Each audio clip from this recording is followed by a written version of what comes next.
Hey, ¿qué pasa, peña? Supongo que alguna vez has visto estos programas japoneses de televisión donde se fusiona lo sensual con lo grotesco, con los fetiches y todo adquiere un tono muy pervertido. O tal vez te hayas cruzado con escenas bien turbias de tentáculos o de peña lamiendo las cuencas de los ojos. La mezcla entre lo kawaii, lo adorable, y lo perturbador se funde de una manera muy particular en Japón. Así que en este vídeo he pensado en buscar una explicación de por qué la cultura japonesa es pervertida. Mirad, para poder entender mejor la perversión japonesa inevitablemente tenemos que pasar por Europa. La sexualidad en el viejo continente estuvo muy marcada por la religión. Durante toda la Edad Media el tema fue medio tabú. Casi no hay representaciones dibujadas.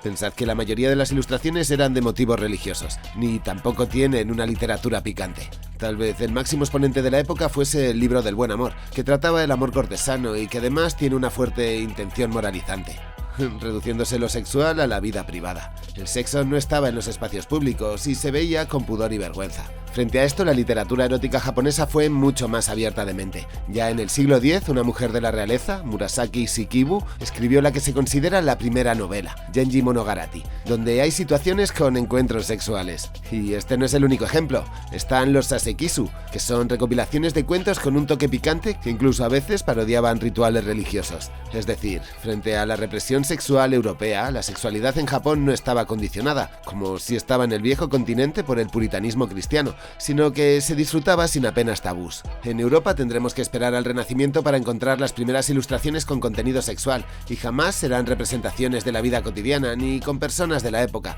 sino que se mostrará a través de mitos clásicos con dioses y ninfas. El control del cristianismo sobre el cuerpo era feroz. Un ejemplo, las autopsias estuvieron prohibidas hasta el siglo XIII porque se consideraba mancillar el cuerpo. Eso hizo que apenas hubiese estudios del cuerpo humano. De nuevo, habrá que esperar al Renacimiento con el hombre de Vitruvio. Y daros cuenta del detalle, no hay mujer de Vitruvio. La religión ponía el foco en el hombre. Dime una verdad que no acepten las mujeres en estos días difíciles. Proverbio 31:3. No te dejes llevar por las mujeres porque muchas han llevado a reyes a la ruina. Te lo dice una mujer. Fijaros, con el cristianismo la mujer está borrada del mapa y en Japón escribe literatura erótica. En Asia no sentían esa opresión encima, lo que les permitía crear más libremente, investigar en medicina, hacer tratados. Esa libertad favoreció la creación de un arte japonés, el shunga. Que bueno, para ser honestos, el shunga está muy influenciado por las ilustraciones de medicina china, solo que le dieron una nueva vuelta de tuerca. ¿Y qué representaban? Pues no eran tan pedagógicos como los chinos, la verdad, ya que se dedicaban a dibujar escándalos sexuales, infidelidades que se hicieron públicas y esas cositas. La palabra en japonés significa primavera, que es un eufemismo en ese idioma para referirse al sexo. Encontraremos las primeras ilustraciones de este arte en el siglo XIII, muchos siglos antes de que los europeos representasen una escena erótica, que sería la de Marte y Venus, de Giulio Romano, y nos tendríamos que trasladar al siglo XVI. Mirad este detalle que importante es. El shunga se consideraba un amuleto de la suerte contra la muerte para los samuráis. Creían que protegía del fuego en los almacenes mercantes y que cuidaba de que en la casa no entrasen malos espíritus. Teniendo eso en cuenta, podemos deducir que los samuráis, los comerciantes y las amas de casa eran dueños de shunga. Estos tres grupos estaban segregados por género. Los samuráis pasaban largas temporadas en el cuartel, los comerciantes en sus viajes y las mujeres solas en casa. Es decir, el shunga estaba presente en todos los estratos sociales. Es más, fue para estos grupos un potente Xvideos. Para el resto de la sociedad funcionó como una guía sexual. Pero tiene otro efecto, igual o más importante: llevar la sexualidad a la vida pública, a los locales, las casas, algo impensable en Europa y que de hecho molestaba mucho a los primeros viajeros europeos que visitaron Japón, que como buenos puritanistas escribieron que eso los escandalizaba. Y no porque estuviese mal hecho, la calidad técnica era impecable y a menudo estaban cargados de humor y representando los genitales. Pero ocurre algo con este arte. Sufrió varios intentos de censura, el primero en 1661, sin demasiado éxito. Más duras fueron las reformas de Kyoto del año 1722, en el que el shunga pasa a la clandestinidad.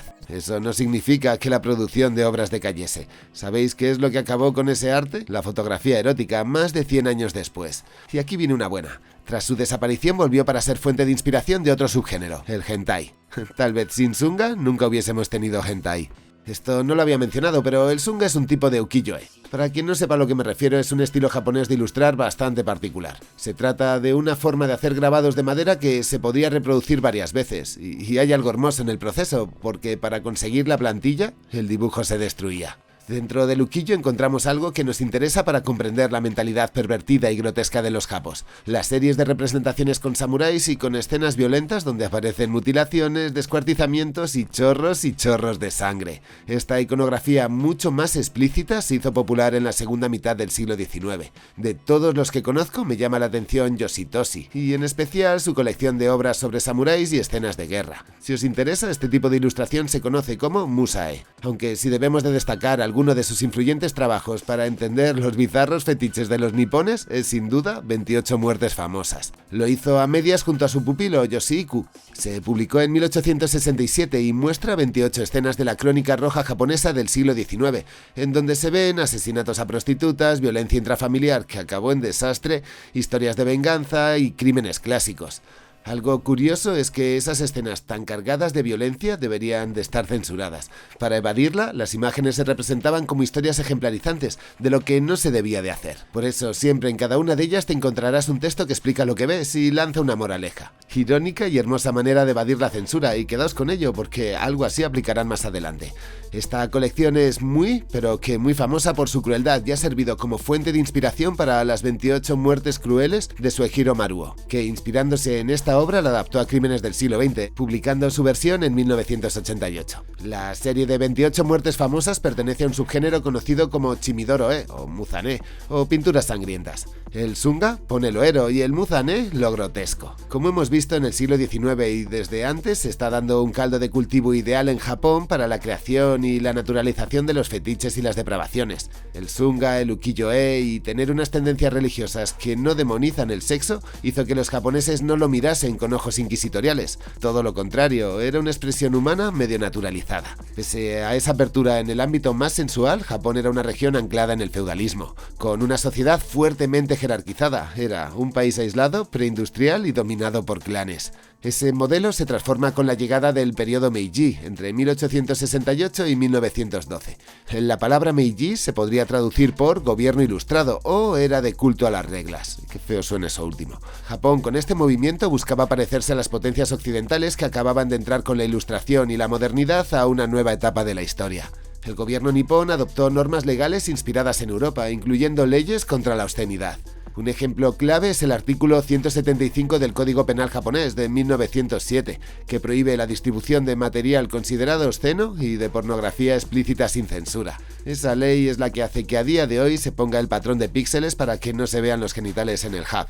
En el siglo XX se producirán las transformaciones sociales que terminarán de definir la sexualidad japonesa y hay un acontecimiento involuntario que es trascendental. Y ese sería el gran terremoto de Kanto, ocurrido el 1 de septiembre de 1923, con una magnitud de 8,2 en la escala Richter. En el evento, 105.000 personas murieron y otras 37.000 quedaron como desaparecidas.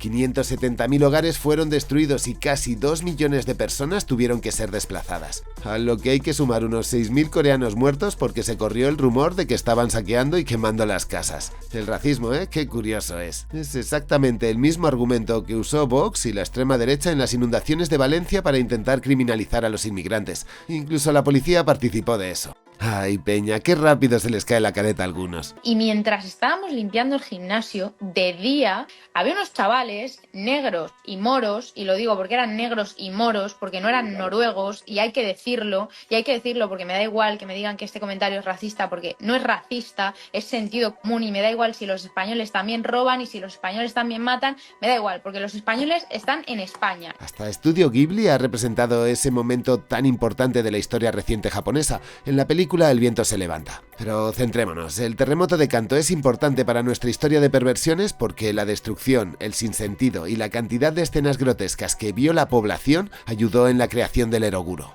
El terremoto destruyó Kioto casi hasta los cimientos, lo que permitió su reconstrucción como una metrópolis moderna. Con la transformación de la ciudad también se transformó la sociedad. Surgen los mogobogo, abreviatura para Mother Boy, Mother Girl. Estos eran jóvenes que se comportaban al estilo europeo, americano. A la vez que tenemos esa juventud rebelde, el gobierno japonés está promocionando muy fuertemente las ideas nacionalistas, intentando impulsar una cultura moralmente disciplinada y patriótica. Esa mezcla entre caos, tradición y modernidad favoreció la cultura nonsense, caracterizada por el absurdo y reflejando el vacío de sentido en la vida urbana moderna. Esa nueva subcultura empezó a consumir revistas de entretenimiento con historias de detectives, misterio y horror erótico. Un buen ejemplo de esto sería la novela corta La oruga de Edogawa Rampo. El seudónimo Edogawa Rampo es de hecho Edgar Allan Poe pronunciado a la japonesa. Así que imaginaros la influencia que tenía la cultura occidental sobre Japón. El interés por explorar lo extraño, lo perverso y lo macabro, influenciado por el expresionismo europeo, hizo que floreciese ese eroguro. Aunque a eso habría que añadir un par de ingredientes más, como tener una tradición de aperturismo mental a la sexualidad que se está mezclando con un momento histórico más opresivo. Su nombre, eroguro, hace referencia a lo erótico, lo gore y lo que no tiene sentido. Bueno, porque es eroguro nonsense. Esta corriente nacerá a mediados de los años 20 hasta los años 30 y es un concepto que indica lo extraño que es el clima cultural del periodo Showa temprano. El periodo Showa es desde 1912 hasta 1989, es grande. Durante esa época, Japón pasó por muchas transformaciones.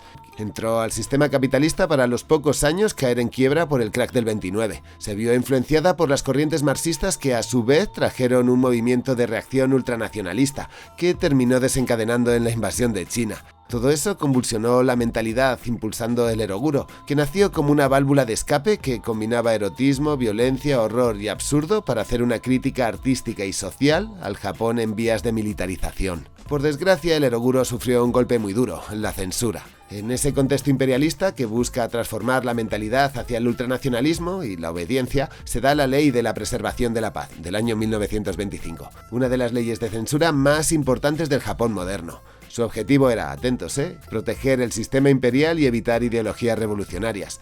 Prohibieron las ideas que cuestionaban la monarquía imperial, la propiedad privada y se empezaron a controlar las publicaciones. Rampo y el resto de artistas se vieron golpeados por la medida y lo erótico quedó en una especie de limbo. Para complicar más las cosas ocurrió lo de Sada Abe, la geisha asesina. Su historia es bien compleja y merecería vídeo por sí misma, pero os la resumo rápido. Sada fue una geisha que empezó a trabajar en un restaurante. Allí inició una aventura con el dueño, Ishida, que por cierto estaba casado. Su relación fue muy intensa y tras pasar casi 3 semanas juntos sin separarse, Ishida volvió con su mujer, lo que llenó de celos a Sada hasta perder la cabeza. A la vuelta continuaron viéndose y empezaron con jueguitos sexuales creativos, que si unos cortes con cuchillo, que si un poco de asfixia durante el orgasmo. Finalmente, entre los celos, la necesidad de poseer a otro y yo qué sé, Sada estranguló hasta la muerte a su amante. ¿Crimen pasional? Nada extraño, ¿no? Pues esperad. Tras el homicidio le cortó el pene y las pelotas y los envolvió en papel de revista y se los llevó con ella hasta que fue detenida, 3 días después. Nada más cometer el crimen se marchó de compras y al cine, se emborrachó y alquiló una habitación con nombre falso. En el cuarto volvió a echar de menos a Ishima. Tomó su corte carnicero, lo olió para recordar a su amante, se lo metió en la boca e intentó introducirlo sin éxito en otro lugar. Cuando la encontraron, ella mostró su peculiar amuleto para demostrar a los guardias que era ella la asesina y no una impostora. Pidió la pena de muerte, pero fue condenada a 10 años y finalmente pasó presa a algo más de 3. Una vez libre siguió trabajando de camarera y en 1970, cuando se enteró de que iban a realizar una película sobre ella, desapareció y nunca más se volvió a saber de su paradero. Su figura ha creado un montón de controversia y a lo largo del tiempo se ha interpretado de diferentes maneras lo que hizo. Tras su detención en 1936 se presentó a Abe como un ejemplo de los peligros de la promiscuidad, de las relaciones de cama fuera del matrimonio y sobre el problema de la sexualidad femenina desenfrenada. Puritanismo que está además asociado al ultranacionalismo. ¿Tal vez os suena de ahora? 10 años después, en una nueva entrevista hecha en 1946, con la Segunda Guerra Mundial terminada, se la presentó justamente al revés, como una autoridad en sexualidad y un símbolo de libertad. Se interpretó su historia como una lucha contra el totalitarismo y frente a las políticas opresivas. Elige un personaje y rellénalo como un pavo. Hace poco dediqué un vídeo al Mencho, a Bin Laden y a la creación de los villanos modernos en el canal Antropología en la Sombra. Os invito a pasaros. El caso de Sada Abe fue el eroguro trasladándose a la vida real. Llevó al límite el placer y el deseo, dejando un rastro de sangre y perversión. Hay varias películas al respecto, la más famosa es El Imperio de los Sentidos. Y una curiosidad, antes de desaparecer, alguien la filmó en 1969. Esas son las últimas imágenes que tendremos de ella, y son estas que estáis viendo aquí ahora. El suceso fue muy seguido por la prensa de la época, ya que la noticia generó mucha conmoción en la opinión pública. Creo que con ella entra en el imaginario japonés un elemento más, el del fetiche sangriento, grotesco y oscurísimo. A ver, eroguro, femme fatale, sí, Japón entra en la Segunda Guerra Mundial. Lo héroe queda en segundo plano y el culto al líder o el sacrificio por la patria empieza a tomar tanta fuerza que se vuelve un sello identitario nipón. Aunque su rollo kamikaze no les sirve demasiado. Japón pierde la guerra y por primera vez en su historia la isla es ocupada por extranjeros. Los yanquis continuaron con la censura, vigilando el contenido. Eso hizo que los japoneses se volviesen creativos, buscasen a través del fetiche, la imaginación y las perversiones esquivar la censura y seguir dando rienda suelta a una pulsión que culturalmente estaba aceptada, pero institucionalmente no.